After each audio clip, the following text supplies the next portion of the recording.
After the Winter War, a possibility of a new war against Soviet Union seemed likely. Thus, Finland began to look for an ally, and Germany seemed to be the only option. The negotiations between Germany and Finland were held in May and June 1941. The countries made an agreement about cooperation in the mainland Finland and in the Baltic Sea. Kriegsmarine's goal was to push Soviet fleet to the eastern end of the Bay of Finland together with the Finnish Navy. The Baltic Sea was divided between Finnish and German submarines. The Finnish zone was east from Pellinki and the German zone west from Hiiuma's Ristna Point. The area between these zones was for German torpedo boats, Schnellboats. In the beginning of Operation Barbarossa, Petehinen-class submarines were ordered to lay mines to the Estonian coastal waters together with German mine layers. The continuation war was about to begin. In the evening of 21st June 1941, Ikuturso and Vesihiisi left Svartbäck. After reaching open sea, they dived to periscope depth and stayed there all the way to the Estonian coast. Vesihiisi laid its mines between Windlaw and Kalkrund. Ikuturso laid its mines near the island of Mohni. When approaching the Estonian coast, Ikuturso encountered a Soviet destroyer. Ikuturso dived under the ship. Both of the Finnish submarines returned to Vahterpää without finding vessels to sink. Before end of June, Vesihiisi and Ikuturso carried out 3 patrols and Vetehinen 2 patrols to the shipping routes of the Estonian coast and the southwest of Gotland. Yet more mines were laid by Ikuturso near Lobi on 11th July. After the declaration of war, Vesikko and Saukko were also given orders to carry out patrols near the waters of Gotland. They didn't find any vessels to sink. On the 2nd of July, Vesihiisi, which was patrolling on the eastern side of Gotland, launched a torpedo towards a Soviet freighter, which was escorted by a Fugas-class minesweeper. Because Vesihiisi was only 250 meters away from the freighter, the torpedo went under it. Vesihiisi received minor damage from the depth charges. On the next morning, Vetehinen encountered 4,100-ton merchant ship Viborg on the western side of Gotland. As the distance was too great for torpedo attack, Vetehinen opened fire with its deck gun but failed to sink the ship. At the afternoon on the eastern side of Gotland, Vesikko was at periscope depth and spotted Viborg traveling to east. Vesikko moved to an attacking position. The distance was 700 meters. The torpedo hit the stern and the ship began to list. After 10 minutes, another torpedo was launched. It malfunctioned though and turned away from the ship. 3 Soviet MO patrol boats arrived to the area from Gotland and began depth charging Vesikko. It dived to the bottom of the sea and waited for the depth charging to end. Viborg was the first vessel sunk by a Finnish submarine in the war. At the morning of the same day, 3rd of July, Saukko was in periscope depth close to the harbour of the island of Sommers.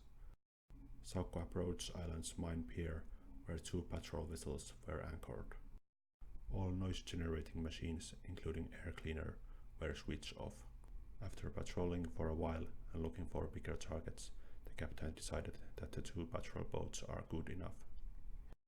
At 4 a.m., Saukko launched one of its torpedoes towards the pier. The torpedo went past the boats and hit the pier. The patrol vessels began chasing Saukko, which crash-dived. Depth charges exploded around the submarine. Saukko had become overweight from the water inside it and crashed to the seafloor. All the machines were shut down and the crew took off their shoes. After 2 hours, the air was dangerously rich in carbon dioxide, and few of the crew members had to be carried to their beds. When the noises of the Soviet vessels faded away, the captain ordered to start the engines. For a moment, Saukko ascended, but soon crashed again to a small hill in the seafloor. Saukko's bow hydroplanes were damaged. More crew members fainted. When the captain began to feel very sick, he ordered to surface the boat. After opening the conning tower hatch, the captain saw Soviet vessels, which attacked again, and Saukko crashed down to the seafloor again. The depth charging was not so intense this time. Soon there was only 5 crew members awake inside Saukko, so the captain ordered to surface the boat. Luckily, the Soviet ships had gone away. Saukko returned to Vahterpää during the same day. From 5th July onwards, the activities of the Finnish Navy ended for the time being. The reason was the fast advancing of the Germans in Estonia and quick evacuation of the Soviet forces from Tallinn. The headquarters wanted to spare its own vessels for the future engagements. On 23rd July, Soviet fighters attacked camouflaged Vesikko and supply ship Sisu in Vahterpää. Vesikko remained undamaged in the attack. From the 2nd of August, Vetehinen-class submarines began patrolling on the Tallinn-Hanko route, which was being used by Soviet ships. Strömsö was the base of the submarines for these patrols. This meant that the former areas of the Finns and Germans weren't used anymore.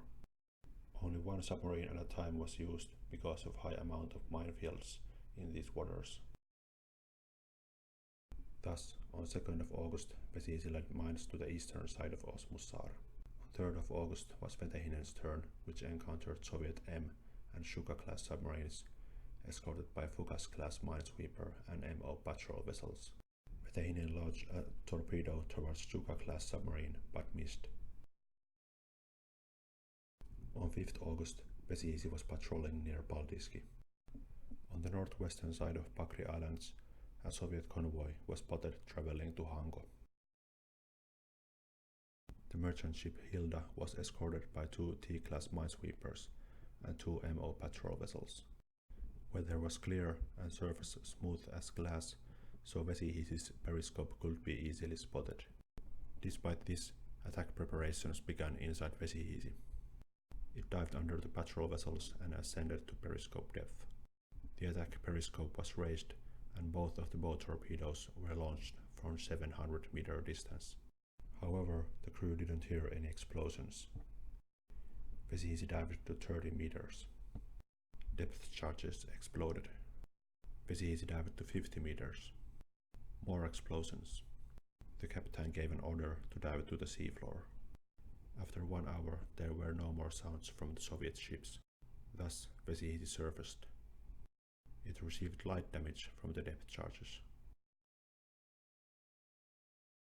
3 days later, the same Soviet convoy returned from Hanko.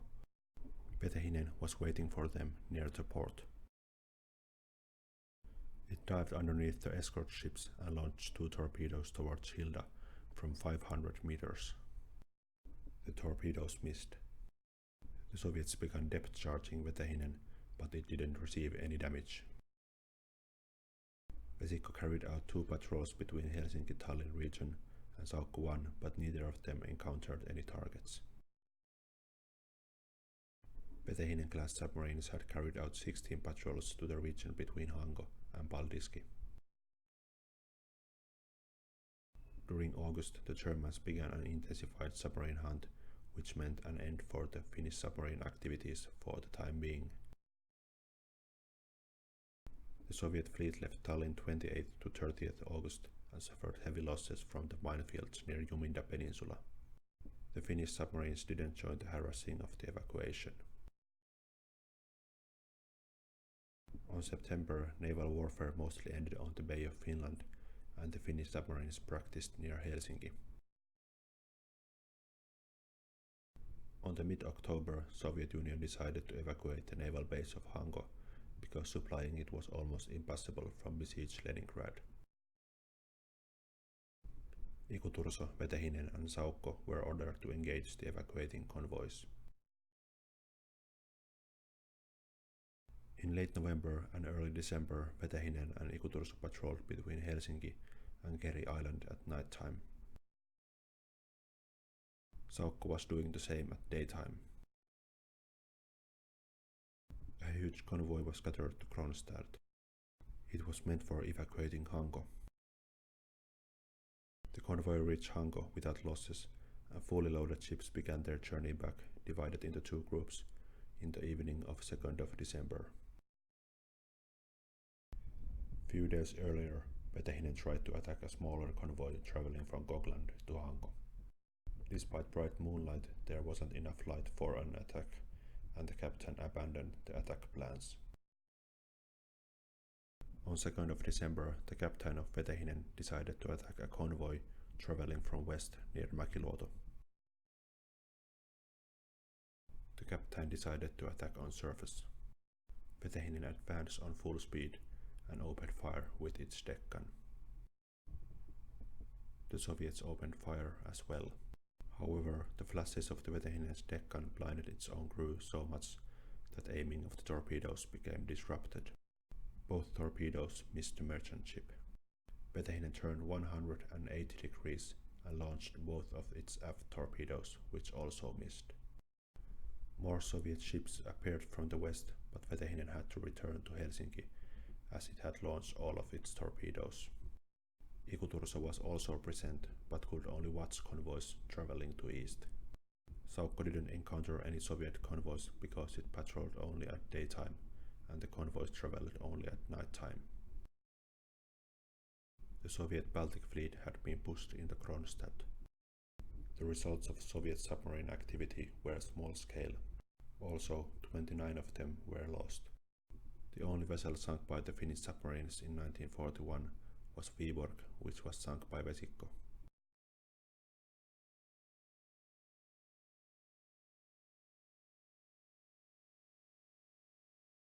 In 1942, the Commander-in-Chief Mannerheim gave his orders for the Finnish Navy. During that year, the Navy's main goal was to defeat the remaining Soviet vessels in the Baltic Sea, or to push them to the eastern end of the Bay of Finland and securing the Finnish trade routes. The plan of the Soviet submarines during this year was to completely cut down German and Finnish sea routes in the Baltic Sea. There were 30 Soviet submarines left. Sea ice melted late in 1942. Thus, the Finnish submarines became active not until May and June. In late May and in early June, the submarines moved to the archipelago of Porkkala and Ingo, ready to defend possible Soviet breakthroughs to the Baltic Sea.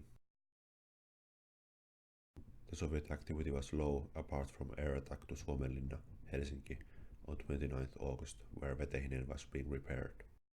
Vetehinen joined the anti-aircraft fire with its flak gun. At the end of July, Vetehinen-class submarines and Vesikko were ordered to escort duties. They were equipped with depth charge racks, which could fit 4 charges. On 9 August, Vetehinen, Vesiisi and Vesikko arrived to Mariehamn and began practicing for anti-submarine action. The practice proved that it was best to hunt for Soviet submarines at night when they were on surface, charging their batteries. At daytime, the Finnish submarines would escort merchant ships. Ikuturso joined the operations in early September. On 4th September, Vesikko was patrolling on the Sea of Åland near the Swedish coast when it spotted a Soviet submarine northeast from Sibnäsklub. However, Vesikko didn't manage to maneuver into attacking position.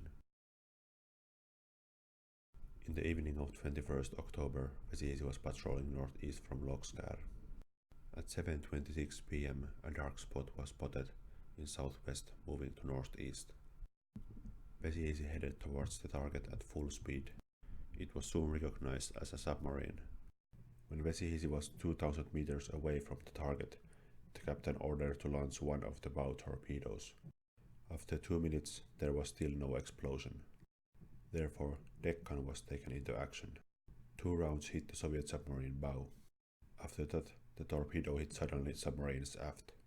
In truth, the real distance had been 3,000 meters. Vesiisi arrived to the location where the submarine sank and rescued 4 Soviet crew members from the sea. The sunken submarine was S-7. On 26 October, a Soviet submarine Shuka 307 sank a Finnish freighter in the Sea of Åland. Ikuturso and Vetehinen were alerted to hunt the submarine down. In the afternoon they heard a voice from a submarine with hydrophones near Lokskär. They however lost the contact. Ikuturso was ordered to search for the submarine from the north and Vetehinen from the south between Flötien and Järven. Darkness and rain limited Ikuturso's visibility as it was traveling towards Koppaklinta route, which leads to Mariehamn. Suddenly, a submarine appeared in front of it. It was traveling at full speed and passed Ikuturso from about 30 meters. Ikuturso opened fire with its deck gun, which had time to fire 50 rounds.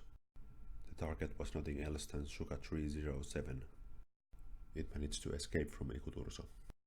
Ikuturso continued searching from the northwest from Koppaklinta. Weather had cleared. Before midnight, a sound of a possible submarine was heard from the hydrophone. Ikuturso surfaced and approached towards the source of the sound. It used its electric engines instead of diesel engines to make less noise. Soon a conning tower of a submarine was seen rising from the sea. Ikuturso headed towards the submarine at full speed and launched 2 torpedoes from 2,000 meters. The deck gun was also used. A stopwatch ticked up to 3 minutes and 15 seconds after the torpedo exploded aft from the Soviet submarine conning tower. The distance between the submarines was double than believed. The Soviet submarine Shuka 320 sank minute past midnight, 27th October. On 5th November, a periscope was spotted from a Finnish convoy in the Sea of Åland. Ikuturso and Vetehinen were alerted to hunt the submarine down. The weather was cloudy. The submerged Vetehinen heard sounds from behind. It surfaced and headed towards the sound. Soon a submarine was spotted and a torpedo was launched. It missed and the deck gun was manned. The Soviet submarine began diving. Suddenly a loud crash was heard. Vetehinen had crashed into the diving Soviet submarine. The deck gun was still firing and one of the rounds hit the Soviet submarine's conning tower. Vetehinen reversed and the Soviet submarine began sinking. Vetehinen had made a big hole to the Soviet submarine, which sank quickly. Inside Vetehinen there was water leaking in because of the impact, but the pumps kept flooding in control. The sunken Soviet submarine was Shuka 305. In November, Vesikko carried out 4 anti-submarine patrols between Helsinki and Tallinn, but didn't find targets to sink. In late December, the Finnish submarines carried out few patrols because of Swedish submarine sightings. Year 1942 was the most successful year for the Finnish submarines in the World War II. 3 Soviet submarines were sunk. From the 22 Soviet submarines, 12 didn't return. The Soviet submarines sunk 18 merchant ships.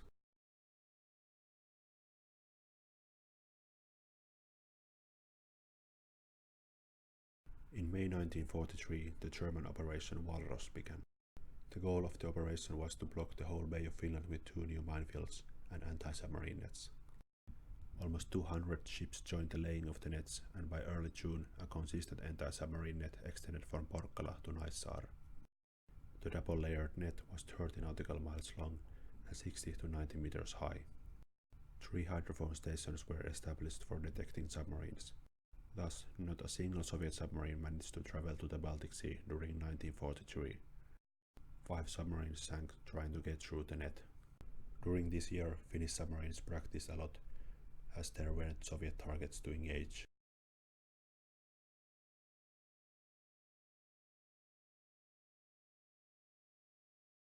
By the mid-February 1944, the Soviet forces had managed to break the siege of Leningrad completely. On 9th June, a Soviet major attack on Karelian Isthmus began. On 13th June, the Finnish submarine fleet was ordered to move from Nagu, the region between Pellinki and Virolahti in the eastern Bay of Finland. In the late June, the submarines patrolled outside of the various Soviet islands in turns, looking for targets to sink. The Soviet air superiority, shallow waters, and weaker buoyancy as a result of low salt water caused problems. As Vesikko was patrolling near Kiuskeri, it had to crash dive because of an air attack. Fully loaded boat became overweight and crashed to the seafloor. Vesikko survived. The Berezovia Islands were evacuated by German and Finnish ships on 22nd and 23rd June. Ikuturso and Vesikko helped the evacuation with motor torpedo boats by securing the outer sea. In early July, Vesisi carried out a daring mine-laying patrol on the northeastern side of Moskni Island and laid mines there. The course went between minefields and was very dangerous. Vesisi also encountered Fugas-class minesweepers, which depth-charged it. Vesisi was undamaged in the attack. Vesisi carried out another dangerous mine-laying patrol near Moskni Island, in which it also had to travel between minefields. At the same time, Vetehinen advanced to the narrow and shallow Berezovia Strait. The boat was in periscope depth. Its keel scratched the seafloor. Vetehinen managed to lay mines to the strait and returned to Tuveland's anchorage. During July, Kriegsmarine sent 10 7C-class submarines to the area. The area of operation for the Finnish submarines was west of Narvi-Seiskari line and German east from it.